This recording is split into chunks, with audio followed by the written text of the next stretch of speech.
कृपया मेरे प्यारे दोस्तों, आप सभी को कंपनी में जो कुछ भी हो रहा है उसे समझना चाहिए, क्योंकि तो फिर जो भी हमारा ड्रीम बिग है वह फिर से उसी के पास दोबारा लौट आता है।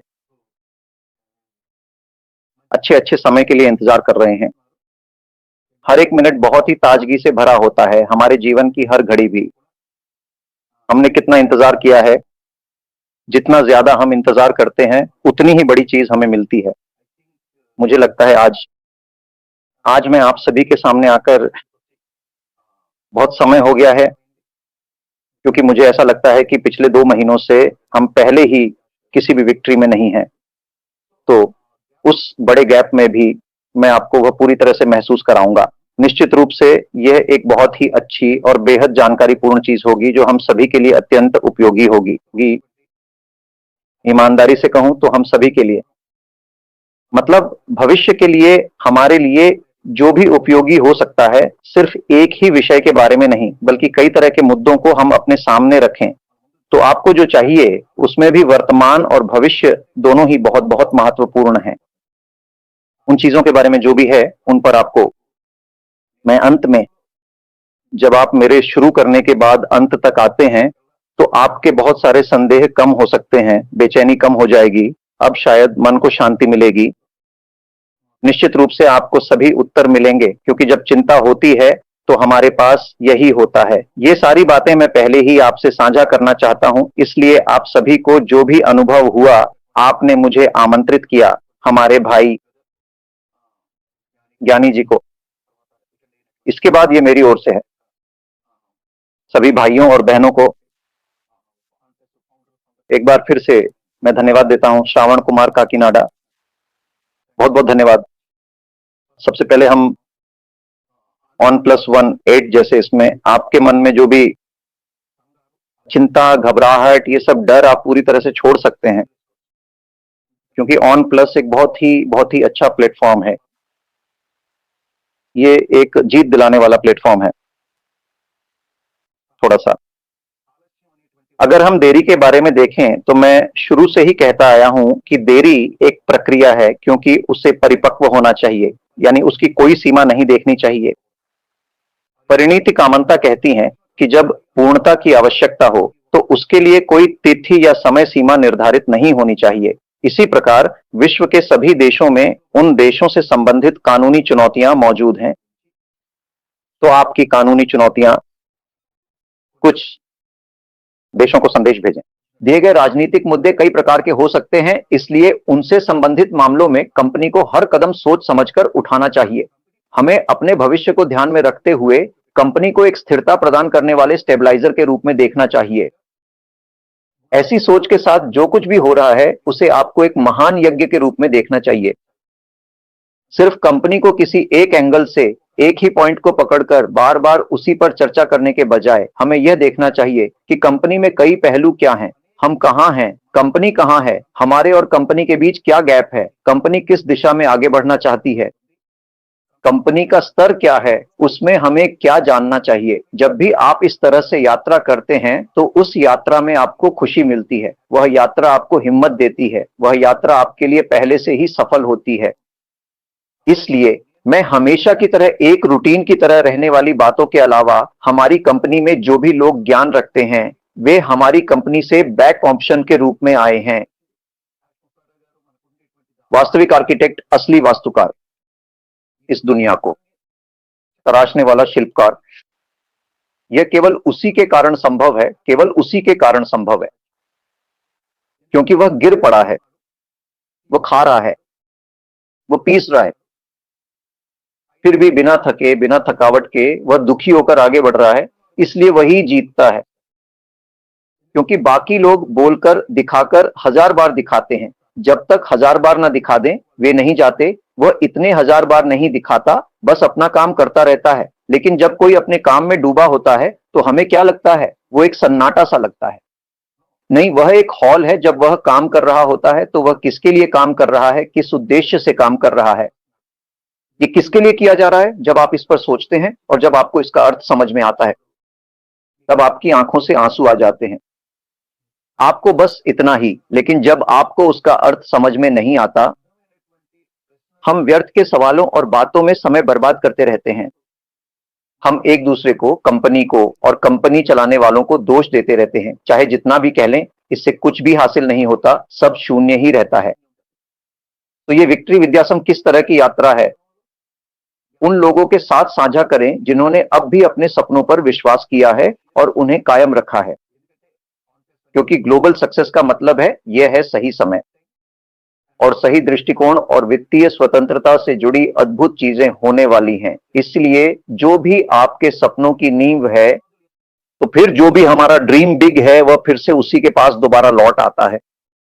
यानी जहां से आपने असल में शुरुआत की थी, उस शुरुआती बिंदु को अब भी नहीं छोड़ना चाहिए। चाहे आप कहीं भी घूम आए, जैसे हम अपने घर से निकलकर दुनिया घूमकर फिर से अपने घर लौट आते हैं। आपने जहां भी अपने लक्ष्य को तय किया है, जहां भी आपने उसे फिक्स किया है, आपको वहीं वापस आना चाहिए। इसलिए जिनका केवाईसी पूरा हो चुका है, उनके लिए याश्चर के सभी गिफ्ट्स भी तैयार हैं। ये कहकर भी हमारे सीनियर के रूप में जो हमेशा से हैं, उनकी सोच को भी ध्यान में रखते हुए ओडिसी को पकड़कर सौंपने वाले जानवी बिल मस्तुजी भी इसमें विस्तार से बता रहे हैं। इसीलिए अगर आप अपनी सुबह को पूरी तरह से जीतते हैं, यानी हम में से हर एक व्यक्ति के लिए सुबह का वास्तविक मतलब है, जैसे अभी रात धीरे धीरे बीतती है और एक नई सुबह आती है, तो अगर आप उस अनमोल सुबह को पूरी तरह से जीतते हैं, तो आप अपनी पूरी जिंदगी को सफलतापूर्वक जीत लेते हैं। सुबह को देखने के लिए, सुबह को जीतने के लिए हमें कोशिश करनी चाहिए, क्योंकि इस दुनिया में हम जो भी हैं, वह सिर्फ तुम्हारी जीत को ही दिखाती है। क्योंकि जब हम खुद को इस दुनिया में देखते हैं, जब हम इस दुनिया को देखते हैं, तो यह सिर्फ इसी जीत को देखती है। लेकिन इसके पीछे की तुम्हारी मेहनत, तुम्हारा संघर्ष इस दुनिया को याद नहीं रहता, वह नहीं देखती। क्योंकि चाहे हम भी हों, आज की दुनिया क्यों देखती है? दुनिया को अभी कंपनी के बारे में पता ही नहीं है, इसीलिए कंपनी को भी नहीं पता। लेकिन हमें पता है कि हम वीआरबी विद हर्ष सर लगातार 2018 से ही हम सब भी इस सफर में शामिल होकर देख रहे हैं, इसलिए दुनिया सिर्फ जीत को ही देखती है। लेकिन हम जो देखते हैं वह है उसके पीछे की वजह। हमें उस मेहनत, उस संघर्ष को देखना चाहिए। अगर हम नहीं देखेंगे तो हम भी बाहरी लोगों की तरह रह जाएंगे। लेकिन अंदर से क्यों रहना चाहिए? क्योंकि बिल कहते हैं हम पैसे के लिए लालची नहीं हैं, क्योंकि हम पैसे के लिए लालची लोग नहीं हैं, क्योंकि हम ये सॉफ्टवेयर जिसकी कीमत अरबों डॉलर है, मुफ्त में दे रहे हैं। हमारे पास मौजूद अद्भुत 22 सॉफ्टवेयर प्रोडक्ट्स को भी हम एक फ्री योजना के तहत एक बेहतरीन रणनीति के रूप में दुनिया को देने जा रहे हैं, क्योंकि हमारे पास एक रोटेटर भी है कंपनी में। ये सब भी ट्रैफिक मैनेजमेंट और डेटा एनालिसिस सॉफ्टवेयर से संबंधित हैं, क्योंकि अगर आपने इस टेक्नोलॉजी को नजरअंदाज किया या छोड़ दिया, तो आपको पता नहीं चलेगा कि इस टेक्नोलॉजी में हमारे लिए क्या हो सकता है। अगर आप उसे समझ नहीं पाए तो हम बहुत कुछ मिस कर देंगे। इसलिए मैं हमेशा खास तौर पर यह बात कहता हूं। कृपया मेरे प्यारे दोस्तों, आप सभी को कंपनी में जो कुछ भी हो रहा है उसे समझना चाहिए, क्योंकि भविष्य में कंपनी में हमें कोई बताने वाला नहीं होगा। हमें खुद ही सीखना होगा। हमारे नीचे काम करने वालों को हमें तैयार करना होगा। हमें अपनी लेयर्स में सभी तक यह पहुंचाना होगा। हमें खुद ही कंपनी का नेतृत्व करना चाहिए। अगर हमें अपनी टेक्नोलॉजी को दुनिया के सामने पेश करना है, तो आपको जरूर सीखना होगा। इससे पहले कि आप कुछ भी करें, अगर आप ऑनलाइन में एक स्थिर स्थान बनाना चाहते हैं और इस दुनिया को दिखाना चाहते हैं, तो आपको कुछ ना कुछ जरूर सीखना पड़ेगा। इसलिए मैं सिर्फ एक ही बात कह रहा हूं, इस कंपनी में हम पहले से ही बोटेटर में हैं, तो ट्रैफिक मैनेजमेंट या उस डेटा एनर्जी सॉफ्टवेयर को भी हमें ध्यान से देखना चाहिए। मैं आप सबसे यही अनुरोध करता हूं, क्योंकि इसमें जो भी है, ये किसी थिएटर में होने जैसा बहुत अद्भुत है। क्योंकि इसमें कन्वर्ट करने के लिए मल्टीपल लिंक होते हैं। जो भी कंटेंट है वे सभी पहले से ही एक सिंगल मास्टर लिंक में होते हैं, तो वह उसे कन्वर्ट करता है। इसलिए ऐसे ट्रैफिक लिंक जो भी हैं, वह एक मास्टर लिंक बन जाता है। वह क्या करता है? वह सभी लिंक पे ट्रैफिक को डिस्ट्रीब्यूट कर देता है। इसलिए इस तरह के ट्रैफिक लिंक जो भी होते हैं, उन सभी के लिए ट्रैफिक मैनेजमेंट या डेटा एनालिसिस सॉफ्टवेयर को समझना हमारे लिए बहुत फायदेमंद होता है, क्योंकि यह बहुत ही उपयोगी है। हमारा सॉफ्टवेयर क्या करता है कि इसमें ग्राफिक डिजाइन के लिए या पहले से ही मार्केटर्स, कंटेंट क्रिएटर्स और ऑनलाइन पेजेस के लिए भी हमारे पास पहले से ही सुविधाएं होती हैं। यह आगे चलकर बहुत उपयोगी होने वाला है, इसलिए यह सब भी ट्रैफिक से संबंधित है। जैसे जैसे हम इसमें आगे बढ़ते हैं, आपको कुछ बातें डरावनी लग सकती हैं, उन्हें अच्छे से याद रखिए। क्योंकि जब भी आप ट्रैफिक क्लिक करते हैं उस मास्टर लिंक पर, जैसे ही आप मास्टर लिंक पर क्लिक करते हैं, वह सभी लिंक डिस्ट्रीब्यूटर्स को भेज देता है। इसलिए जो भी ये लिंक हैं, उनकी प्रक्रिया वह ट्रैफिक मैनेजमेंट और डेटा एनालिसिस सॉफ्टवेयर में पूरी तरह से होती है। ऐसी अद्भुत चीजों को जो हमारे पास हैं, उन्हें दूसरों के साथ साझा करने की कोशिश करें, क्योंकि वे भविष्य में हमारे काम आएंगी। आज हम जिस विषय पर बात कर रहे हैं, अगर हम उस पर ज्यादा ध्यान नहीं देंगे तो बाद में हमारे पास बताने वाला कोई नहीं रहेगा। तो इसी काम के दौरान मैं आपको एक और बात भी बताता हूं, क्योंकि आज अगर दुनिया में कोई अद्भुत चीज मानी जा रही है तो हम सिर्फ आर्टिफिशियल इंटेलिजेंस के बारे में ही सोचते हैं, लेकिन आर्टिफिशियल इंटेलिजेंस से भी आगे की एक टेक्नोलॉजी पहले से ही मौजूद है, और अगर उससे भी आगे की कोई टेक्नोलॉजी है तो वह है क्वांटम टेक्नोलॉजी। ये क्वांटम टेक्नोलॉजी और आर्टिफिशियल इंटेलिजेंस दोनों को मिलाकर, इन दोनों के संयोजन से इस्तेमाल होने वाली एक ऐसी प्रणाली है जो एक क्रांति लाने वाली है। इसलिए क्वांटम कंप्यूटिंग कब आएगी? तो मुझे लगता है कि ये 20-25 मई में आएगी, 20-25 के मई महीने में। जब मैंने सभी तकनीकों के बारे में विस्तार से बताया था, तब मैंने क्वांटम टेक्नोलॉजी का भी उल्लेख किया था। इसमें 2025 के बारे में भी मैंने quantum technology, internet of things, cloud computing का उल्लेख किया था, जिसमें सबसे महत्वपूर्ण है क्वांटम कंप्यूटिंग। ये देश और दुनिया को, अगर आज एक और बात कहनी हो तो, आज दुनिया में क्वांटम कंप्यूटिंग और आर्टिफिशियल इंटेलिजेंस जैसी इन तकनीकों के बारे में विशेषज्ञ ही नहीं है। जी सर। देखा ना, आज दुनिया में आर्टिफिशियल इंटेलिजेंस और क्वांटम कंप्यूटिंग पर गहराई से जानकारी रखने वाले विशेषज्ञ नहीं हैं। नहीं है इसका मतलब कैसा है, देखिए। लेकिन आपको ये, हाँ सर बताइए, ये क्वांटम कंप्यूटिंग वो बहुत ही क्वांटम कंप्यूटिंग पूरी दुनिया को फिर से गहराई से बदलने वाली है। कैसे? देखिए, हमें जैसे EAMC2 का पता चलने के बाद टेक्नोलॉजी में एक बड़ा बदलाव आया था, वैसे ही यह क्वांटम कंप्यूटिंग पूरी तरह से इतिहास को फिर से लिखने वाली है। अगला युग फिर से और भी एडवांस्ड हो जाएगा। एक टेक्नोलॉजी के बारे में बताता हूँ, सुन रहा हूँ। आने वाले 15 वर्षों में जो भी लोग इसे, ये सिर्फ क्वांटम कंप्यूटिंग नहीं है, इसमें आर्टिफिशियल इंटेलिजेंस और क्वांटम कंप्यूटिंग दोनों को मिलाकर अगर कोई इस कोर्स को अगले 1-2-3 सालों में सीख लेता है, अगर वह 5 साल में एक्सपर्ट बन जाता है, तो आपको उसकी स्थिति के बारे में सोचने की जरूरत ही नहीं है। मैं आज ये क्यों बता रहा हूं? क्योंकि टेक्नोलॉजी को मैं आज यहां इस मंच पे जब बोल रहा हूं, मैंने इस टेक्नोलॉजी का उल्लेख क्यों किया? ताकि आप जहां भी खड़े हैं, आपके पैरों के नीचे वह टेक्नोलॉजी हो। अद्भुत चीजें आपको पता नहीं है। हम इस दुनिया में हैं, लेकिन हमारे चारों ओर हमारी टेक्नोलॉजी पहले से ही मौजूद है। जो भी व्यक्ति एक कदम आगे बढ़ा, जिसने उसे पकड़ लिया, वह 23 साल की उम्र में ही उस मुकाम पर पहुंच गया। यही है असली प्लेसमेंट। वह अद्भुत तरीके से आगे बढ़ रहा है। इसे और एक तरह से कहें तो, दुनिया में जो भी IBM, JP मॉर्गन, TCS जैसी कंपनियां हैं, ये सभी, यहां तक कि एनवीडिया, मर्सिडीज बेंज जैसी कंपनियां भी इन सबके लिए इंतजार कर रही हैं। तो आप समझ सकते हैं, ये दुनिया की टॉप कंपनियां हैं। तो अब बात यह है कि यहां क्वांटम कंप्यूटिंग से जुड़ी हुई आर्टिफिशियल इंटेलिजेंस के एक्सपर्ट्स की जरूरत है। सिर्फ यह कहना ही नहीं है कि यह मार्केट में नहीं है, बल्कि यह क्वांटम आर्टिफिशियल इंटेलिजेंस आने वाले 3 सालों में सामान्य आर्टिफिशियल इंटेलिजेंस से भी बढ़कर मानव इतिहास को बदलने वाली है।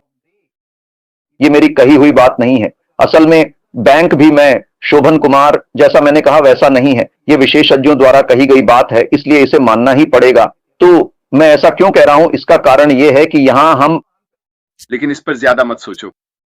जाहिर है, हर बार जब आपको ना मिलता है तो आप थोड़ा उदास महसूस करेंगे, लेकिन इस पर ज्यादा मत सोचो, क्योंकि आपको अगले हाँ का इंतजार करना चाहिए। कुछ लोग कहते हैं, चलो देखते हैं आज मुझे कितने ना मिल सकते हैं। यह देखने के बजाय कि मुझे कितनी बार हाँ मिल सकती है, वे इसे उल्टा कर देते हैं और ना गिनने लगते हैं। वे खुद को हाँ के बजाय ना पाने की चुनौती देते हैं। मैं आपको यह क्यों बता रहा हूं? क्योंकि इससे आपकी प्रस्तुति कहीं ज्यादा सकारात्मक हो जाती है, क्योंकि आप ना मिलने पर उदास महसूस नहीं करते। आप वास्तव में उस ना के सकारात्मक पक्ष को देख रहे हैं, न कि उसके नकारात्मक पक्ष को। तो ये है यह समझना कि ना अक्सर असंगति को दर्शाता है, न कि आपकी व्यक्तिगत योग्यता या उस उत्पाद की कमी को जिसे आप किसी को पेश कर रहे हैं। प्रतिक्रिया प्राप्त करें और सीखें। समझने के लिए रचनात्मक आलोचना मांगें कि क्यों, और इसका उपयोग अपनी रणनीति को बेहतर बनाने के लिए करें। अगर आप किसी से बात कर रहे हैं या किसी को वह समाधान, वह उत्पाद देने की कोशिश कर रहे हैं, अगर वे ना कहते हैं तो खुले रहें, ईमानदार रहें और उनसे पूछें कि क्यों, इसमें कोई हानि नहीं है।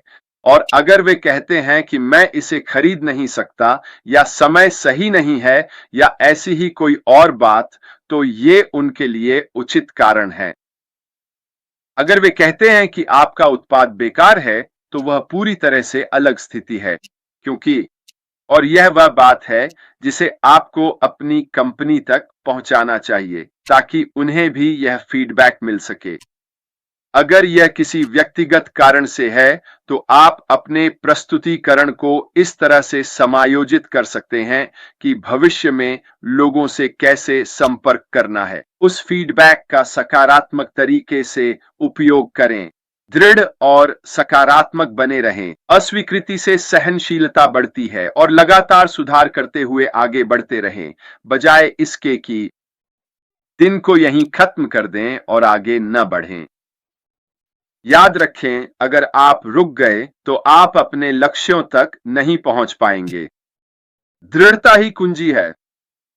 लगातार आगे बढ़ते रहना, जारी रखना, यह हर एक सफल उद्यमी की सफलता की कुंजी है जो कभी भी रहा है।